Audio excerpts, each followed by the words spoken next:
அத்தியாயம் 13. அதிகமான சாயி லீலைகள். வியாதிகள் குணமாக்கப்படுதல். பீமாஜி பாட்டில், பாலா சிம்பி, பாபு சாஹேப் புட்டி, ஆலந்தி சுவாமி, காக்கா மகாஜனி, ஹர்தாவை சேர்ந்த தத்தோபந்த். மாயையின் அளவறியா சக்தி.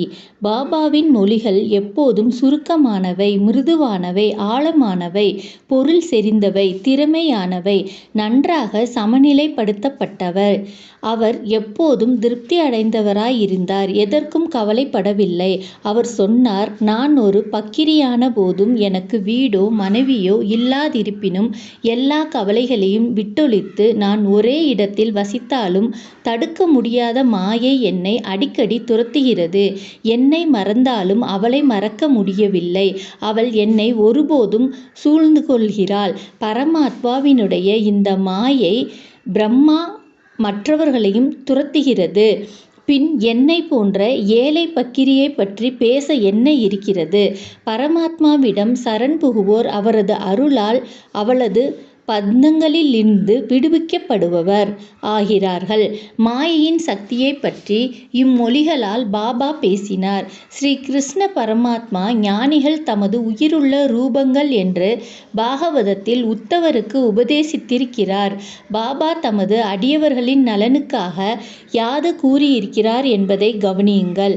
யார் அதிர்ஷ்டசாலியோ, எவருடைய பாவங்கள் ஒழிந்தனவோ அவர்கள் எனது வழிபாட்டை செய்கிறார்கள். சாயி சாயி என்று எப்போதும் கூறிக்கொண்டிருப்பீர்களானால் நான் உங்களை ஏழ்கடலுக்கு அப்பால் எடுத்துச் செல்வேன். இம்மொழிகளை நம்புங்கள், நீங்கள் நிச்சயம் நன்மை அடைவீர்கள். வழிபாட்டின் உபசாரங்கள் 8ஓ 16ஓ கணக்கு முறை எனக்கு தேவையில்லை. எங்கு முழுமையாக பக்தி இருக்கிறதோ அங்கு நான் அமர்கிறேன். தம்மைத்தாமே முழுவதுமாக சரணடைவோர்கள் தோழரான சாயி அவர்களின் நன்மைக்காக என்ன செய்தார் என்பதை தற்போது படியுங்கள். பீமாஜி பாட்டில், புனே ஜில்லா, ஜின்னர் தாலுகா, நாராயணங்காவைச் சேர்ந்த பீமாஜி பாட்டில் என்பவர் பல வியாதிகளிலாலும் நெடுநாள் நெஞ்சு வலியாலும் துன்பப்பட்டார். முடிவில் அது சயரோகமாக மாறியது. அவர் எல்லாவித சிகிச்சைகளையும் முயன்று ஒரு புரோஜனமும் இல்லை. எல்லா நம்பிக்கையும் இழந்து முடிவாக கடவுளை நோக்கி அவர் வேண்டிக் கொண்டார். ஓ நாராயணமூர்த்தியே, இப்போது என்னை குணப்படுத்தும். சூழ்நிலைகள் எல்லாம் நன்றாய் இருக்கையில் நாம் கடவுளை நினைப்பதில்லை. கேடும் துரதிர்ஷ்டமும் நம்மை தாக்கும் போது நாம் அவரை நினைக்கிறோம். எனவே பீமாஜி பாட்டில் இப்போது கடவுளை நோக்கி திரும்பினார். இவ்விஷயத்தில் பாபாவின் பெரும் அடியவரான நானா சாஹேப் சந்தோக்கரை கலந்தாலோசிக்க அவருக்கு தோன்றியது. தனது துன்ப மனதையும் கூறி அவருக்கு ஒரு கடிதம் எழுதி அவருடைய கருத்தை தெரிவிக்க கேட்டிருந்தார். நானா தமது பதிலில் ஒரே ஒரு வழிதான் இருக்கிறது, அதாவது பாபாவின் பாதங்களின் உதவியை பெறுவதே ஆகும் என்று கூறினார். சீரடிக்கு அவர் கொண்டுவரப்பட்டு பாபாவின் முன்னர் வைக்கப்பட்டார். திரு நானா சாஹேப் சாமா அங்கு இருந்தனர். முன்னைய தீவினை கர்மங்களாலே இவ்வியாதி என்று பாபா சுட்டி காண்பித்து முதலில் இதில் தலையிட தீர்மானம் இல்லாதவராயிருந்தார். நோயாளியோ தாம் அனாதையானவர் என்றும் அவரையே சரணாகதி அடைந்திருப்பதாகவும் அவர்தம் கடைசி கதியென்றும் கருணை காட்டும்படியும் கூறி அழத் தொடங்கினார். அப்போது பாபாவின் உள்ளம் உருகியது. அவர் கூறியது, பொறு, உன்னுடைய கவலைகளை தூர எறி. உன்னுடைய துன்பங்கள் ஒரு முடிவுக்கு வந்துவிட்டன. ஒருவன் எவ்வளவுதான் நசுக்கப்பட்டு வேதனைப்பட்டவனாக இருப்பினும் இம்மசூதியில் கால் வைத்த உடனே அவன் மகிழ்ச்சியின் பாதையில் செல்கிறான். இங்கே உள்ள பக்கிரி மிகவும் அன்பானவர். அவர் இவ்வியாதியை குணப்படுத்துவார். எல்லோரையும் அன்புடனும் ஆசையுடனும் அவர் பாதுகாப்பார். 5 நிமிடத்திற்கு ஒருமுறை நோயாளி இரத்த வாந்தி எடுத்துக் கொண்டிருந்தார். ஆனால் பாபாவின் சந்நிதானத்தில் எவ்வித வாந்தியும் இல்லை. நம்பிக்கையும் கருணையும் கொண்ட மொழிகளை பாபா உதிர்த்த அத்தருணத்தில் இருந்தே வியாதி குணமடையும் நிலைக்கு திரும்பியது. அசௌகரியமும் சுகாதாரமும் குறைவும் உள்ள பீம்பாயின் வீட்டில் தங்கும்படி பாபாவால் கேட்கப்பட்டார். ஆனால் பாபாவின் உத்தரவுக்கு கீழ்ப்படிய வேண்டும். அவர் அங்கு தங்கியிருக்கையில் பாபா அவரை 2 கனவுகள் மூலம் குணப்படுத்தினார். முதல் கனவில் தன்னை ஒரு பையனாகவும் மராட்டிய செயல் ஒப்பிக்காததற்காக ஆசிரியரின் கடுமையான பிரம்படியை வாங்கி கஷ்டப்படுவதைப் போன்றும் கண்டார். இரண்டாவது கனவில் ஒரு கல்லை யாரோ ஒருவர் தனது நெஞ்சின் மீது மேலும் கீழும் உருட்டி கடுமையான வலியையும் வேதனையும் உண்டாக்குவதாகவும் கண்டார். கனவில் அவர் பட்ட இக்கஷ்டத்துடன் அவரின் சிகிச்சை முடிவடைந்து அவர் வீடு திரும்பினார்.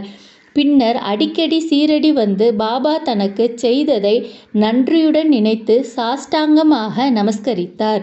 பாபாவும் நன்றியுள்ள நினைப்பு, மாறாத நம்பிக்கை, பக்தி இவற்றை தவிர வேற எதையும் எதிர்பார்க்கவில்லை. மகாராஷ்டிர மக்கள் 15 தினங்களுக்கு ஒருமுறை தங்களது இல்லங்களில் சத்யநாராயண பூஜையை எப்போதும் செய்கிறார்கள். ஆனால் தனது கிராமத்திற்கு திரும்பிய போது பீமாஜி பாட்டில் புதிய சாயி சத்ய விரத பூஜையை சத்யநாராயண பூஜைக்கு பதிலாக தனது இல்லத்தில் ஆரம்பித்தார். பாலா கண்பத் சிம்பி. பாபாவின் மற்றொரு பக்தரான பாலாத் கண்பத் சிம்பி என்பவர் மிகவும் கொடிய விதத்தை சேர்ந்த மலேரியாவினால் மிகவும் கஷ்டப்பட்டார். எல்லாவித மருந்துகளையும் கசாயங்களையும் உபயோகித்தார். பலன் ஏதும் இல்லை. ஜுரம் சிறிதளவும் குறைந்த பாடு இல்லை. அவர் சீரடிக்கு போய் பாபாவின் பாதங்களில் வீழ்ந்தார். பாபா அவருக்கு இவ்விஷயத்தில் ஒரு நூதனமான செயல்முறையை அனுசரிக்கச் செய்தார். கொஞ்சம் சாதத்தை தயிருடன் கலந்து லட்சுமி கோவிலுக்கு முன்னால் உள்ள கருப்பு நாய்க்கு கொடுக்கும்படி கூறினார். பாலாவுக்கு இதை எங்கனம் நிறைவேற்றுவதென்பது புதிராக இருந்தது. ஆனால் அவர் வீட்டிற்கு போனவுடனேயே தயிரையும் சாதத்தையும் கண்டார். இவை இரண்டையும் கலந்து அக்கலவையை லட்சுமி கோவிலுக்கு அருகில் கொண்டு போய் அப்போது ஒரு கருப்பு நாய் வாலையாட்டி கொண்டு நிற்பதை கண்டார். நாயின் முன்னர் தயிருடன் கலந்த சாதத்தை வைத்தார். நாயும் அதை உண்டது. ஆச்சரியமாகவே பாலா கண்பத் சிம்பி மலேரியாவில் இருந்து விடுபட்டார். பாபு சாஹேப் புட்டி. ஸ்ரீமான் புட்டி ஒருமுறை வாந்தி எடுத்தல், வயிற்றுப்போக்கு முதலியவற்றால் கஷ்டப்பட்டார். அவருடைய அலமாரி மருந்து மாத்திரைகளாக நிறைந்து இருந்தது. ஆயினும் அவற்றால் ஒரு பயனும் இல்லை. வாந்தி எடுத்து வயிற்றுப்போக்கு ஆனதன் காரணமாக பாபு சாஹேப் மிகவும் தளர்ச்சி அடைந்தார். எனவே பாபாவின் தரிசனத்திற்காக மசூதிக்கு செல்லக்கூட அவரால் இயலவில்லை. பாபா அப்போது அவரை கூப்பிட்டனுப்பி அவரை தன் முன் உட்காரச் செய்து, இப்போது கவனி, இனிமேல் நீ வெளியேறக் கூடாது என்று கூறி தமது ஆட்காட்டி விரலை ஆட்டி மேலும் வாந்தி எடுத்தலும் நிற்க வேண்டும் என கூறினார். இப்போது பாபாவின் சொற்களில் உள்ள சக்தியை கவனியுங்கள். 2 வியாதிகளும் ஓடிவிட்டன. புட்டியும் குணமானார். மற்றொரு முறை காலராவால் அவர் தாக்கப்பட்டு கடினமான தாக்கத்தால் அல்லலுற்றார். டாக்டர் பிள்ளை எவ்வித சிகிச்சை முறைகளையும் கையாண்டு குணமளிக்க இயலவில்லை. பின்னர் அவர் பாபாவிடம் சென்று தனது தாகத்தை தணித்து தன்னை குணமாக்கும் ஒரு பானத்தை பற்றி பாபாவிடம் கலந்து ஆலோசித்தார். பாபா அவருக்கு சர்க்கரை கலந்த பாலில் வேக வைக்கப்பட்ட கலவை கூறாகிய பேரிச்சம்பழம், வால்நட், பருப்பு, பிஸ்தா இவற்றை சாப்பிடுவதை தேர்ந்து அருளினார். எந்த வைத்தியராலும் இது நிலைமையை மோசப்படுத்தி முடிவுக்கு கொண்டு வந்து விடும் என்று கருதப்படும். ஆனால் பாபாவின் கட்டளையை அறவே கீழ்ப்படியும் குணத்தால் இவை உட்கொள்ளப்பட்டன. அதிசயப்படும் வகையில் குணமாக்கவும் பட்டது. ஆலந்தி சுவாமி. பாபாவின் தரிசனத்தை பெற விரும்பிய ஒரு சாமியார் ஆலந்தியில் இருந்து சீரடிக்கு வந்தார். தன் காதிலுள்ள கடுமையான வலியால் அவர் கஷ்டப்பட்டார். அது அவரை தூங்க விடாமல் தடை செய்தது. அதற்காக அவர் ரண சிகிச்சை செய்யப்பட்டார். ஆனாலும் அது அவருக்கு எவ்வித பலனையும் அளிக்கவில்லை. இவ்வலி மிகவும் கடினமானதாய் இருந்தது. அவருக்கு என்ன செய்வதென்றே தெரியவில்லை. அவர் திரும்பி செல்லும் போது பாபாவின் அனுமதியை பெற வந்தார். அப்போது சாமா சுவாமிகளின் காது வலிக்கு ஏதாவது செய்யுமாறு பாபாவை வேண்டினார். அல்லா அச்சா கரேகா என்று கூறி தேற்றினார். பிறகு சுவாமியை பூனாவுக்கு திரும்பினார். ஒரு வாரம் கழித்து சீரடிக்கு கடிதம் ஒன்று அனுப்பியிருந்தார். அதில் தனது காது வலி மறைந்துவிட்டது என்றும் வீக்கம் இருந்தது என்றும் அவ்வீக்கத்தை போக்குவதற்காக பம்பாய்க்கு ரண சிகிச்சை செய்து கொள்ள சென்றிருந்ததாகவும், ஆனால் டாக்டர் காதை சோதித்துவிட்டு ரண சிகிச்சை தேவையில்லை என்றும் கூறியதாகவும் குறிப்பிட்டிருந்தார். பாபாவின் மொழிகளுக்கு அத்தகைய ஆற்றல் இருக்கிறது. காக்கா மகாஜானி. பாபாவின் மற்றொரு அடியவரான காக்கா மகாஜானி என்பவர் ஒருமுறை வயிற்றுப்போக்கால் அவதியுற்றார். பாபாவுக்கு தனது சேவை தடைபடாமல் இருக்க ஒரு மூலையில் பானையில் தண்ணீரை வைத்துவிட்டு பாபா கூப்பிடும் போதெல்லாம் செல்வார். சாய்பாபா அனைத்தையும் அறிந்தவராயிருப்பதால் தனது வியாதியையும் அவர் சீக்கிரம் குணப்படுத்துவார் என்று எண்ணி காக்கா அதை பற்றி எதையுமே பாபாவிடம் தெரிவிக்கவில்லை. மசூதிக்கு முன்னால் கட்டப்பட்டிருக்கும் தாழ்வாரத்தில் வேலை பாபாவால் அனுமதி அளிக்கப்பட்டு விட்டது. ஆனால் உண்மையில் வேலை தொடங்கியவுடன் பாபா கொந்தளிப்புற்று பலமாக கூச்சலிடத் தொடங்கினார். எல்லோரும் ஓடினார்கள். காக்காவும் ஓடினார். பாபா அவரை பிடித்து அங்கேயே உட்கார வைத்தார். பின்னர் நேரிட்ட குழப்பத்தில் யாரோ ஒருவர் ஒரு சிறிய நிலக்கடலை பையை விட்டு போயிருந்தார். பாபா கை நிறைய அக்கடலை பருப்புகளை எடுத்து தமது கையால் அவற்றை தேய்த்து தோலை ஊதி சுத்தமான கடலை பருப்புகளை காக்காவிடம் கொடுத்து சாப்பிட சொன்னார். திட்டுவதும் கடலையை சுத்தம் செய்வதும் காக்காவை அவற்றை சாப்பிட செய்வது என சமகாலத்தில் நடைபெற்றன. பாபா தாமே சிலவற்றை சாப்பிட்டார். பையில் உள்ளவை தீர்ந்ததும் பாபா அவரை தாம் தாகமாக இருப்பதால் தண்ணீர் கொண்டு வரச் சொன்னார்.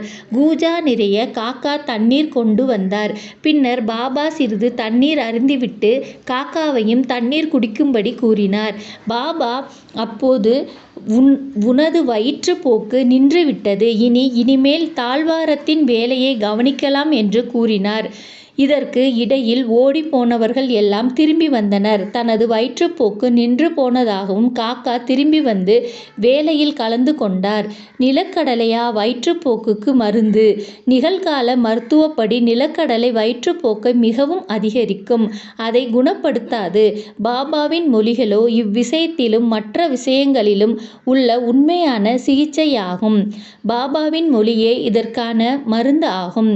ஹர்தாவை சேர்ந்த தத்போதந்த். ஹர்தாவில் இருந்து வந்த தத்போதந்த் என்னும் பெருந்தகை 14 ஆண்டுகளாக வயிற்று வலியால் அல்லலுற்றார். எவ்வித சிகிச்சையும் அவருக்கு எந்த பலனையும் அளிக்கவில்லை. பின்னர் பாபா பார்வையிலாலேயே வியாதியை குணப்படுத்துகிறார் என்ற அவரின் புகழை கேள்விப்பட்டு சீரடிக்கு ஓடி வந்து பாபாவின் பாதங்களில் வீழ்ந்தார். பாபா அவரை அன்புடன் நோக்கி ஆசீர்வாதங்கள் அளித்தார். பாபா தமது கரத்தை அவர் தலையில் மீது வைத்து ஆசீர்வாதத்தையும் உதியையும் அளித்த பின் அவர் குணமடைந்தார். அதற்கப்பால் வியாதியை பற்றிய எவ்வித தொந்தரவும் இல்லை. இந்த அத்தியாயத்தின் முடிவில் 3 நிகழ்ச்சிகள் அடிக்குறிப்பில் காணப்படுகின்றன. மாதவ்ராவ் தேஷ்பாண்டே மூலவியாதியால் அல்லலுற்றார். பாபா அவருக்கு சோனமுகியின் கசாயத்தை தேர்ந்து கொடுத்தார். அது அவரை குணமாக்கியது. 2 ஆண்டுகளுக்கு பின் இந்த தொந்தரவு மீண்டும் தலையெடுத்தது. மாதவ்ராவ் பாபாவை கலந்தோசிக்காமல் அதே மருந்தை உட்கொண்டார். பெருமளவிற்கு இது வியாதியை அதிகப்படுத்தியது. ஆனால் பின்னர் அது பாபாவின் அருளால் குணமாக்கப்பட்டது. 2. கங்காதர் பந்த் என்ற காக்கா மகாஜானியின் அண்ணன் பல ஆண்டுகளாக வயிற்று வலியால் அவதியுற்று கொண்டிருந்தார். பாபாவின் புகழை கேள்விப்பட்டு சீரடிக்கு வந்து தன்னை குணமாக்கும்படி வேண்டிக் கொண்டார். பாபா அவரின் வயிற்றை தொட்டு கடவுள் குணமாக்குவார் என்று கூறினார். அது முதற்கொண்டு அவருக்கு வயிற்று வலி ஏதும் இல்லை. அவர் முழுவதுமாக குணமாக்கப்பட்டார். 3. ஒருமுறை நானா சாஹிப் சந்தோர்கரும் கடுமையான வயிற்று வலியால் அல்லலுற்றார். இரவு பகல் முழுவதும் அவரால் இருப்பு கொள்ள முடியவில்லை. டாக்டர்கள் ஊசி போட்டும் பலனளிக்கவில்லை. பின்னர் அவர் பாபாவை அணுகினார். பின்னர் அவர் பர்ஃபி என்ற இனிப்பு பண்டத்தை நெய்யுடன் உண்ணச் சொன்னார். இச்செயல்முறை பின்பற்றியதும் அவர் முழுக்க குணமடைந்தார்.